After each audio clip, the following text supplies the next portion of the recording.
2040ஆம் ஆண்டிற்கு உங்களை வரவேற்கிறோம். ஒரு காலத்தில் ஆறுகள் ஓடி கலாச்சாரம் மலர்ந்திருந்த நகரங்கள் இப்போது பிளாஸ்டிக்கால் கடுமையாக மாசுபட்டுள்ளன. இந்த இடம் இன்று பிளாஸ்டிக் மலைகளின் கீழ் புதைந்து கிடக்கிறது. நாம் எடுக்கும் ஒவ்வொரு அடியும், இழுக்கும் ஒவ்வொரு மூச்சும் ஒரு காலத்தில் வசதிக்காக பயன்படுத்திய குப்பைகளால் மூடப்பட்டுள்ளன. மீனவர்கள் இனி மீன் பிடிப்பதில்லை. அவர்கள் மீன் பிடிக்க வலை வீசினால் பாட்டில்கள், ரேப்பர்கள், மறக்கப்பட்ட ஷாம்பு பொட்டலங்கள் மட்டுமே கிடைக்கும். மேற்பரப்புக்கு அடியில் வாழ்க்கை கழுத்தை நெரிக்கப்படுகிறது.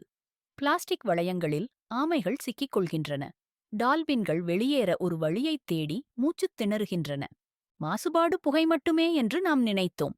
அது வானத்திலிருந்து விழும் என்பது நமக்குத் தெரியாது. மீன்கள் காணாமல் போகும் வரை எரிகளை ஒவ்வொன்றாக மாசுபடுத்திவிட்டோம்.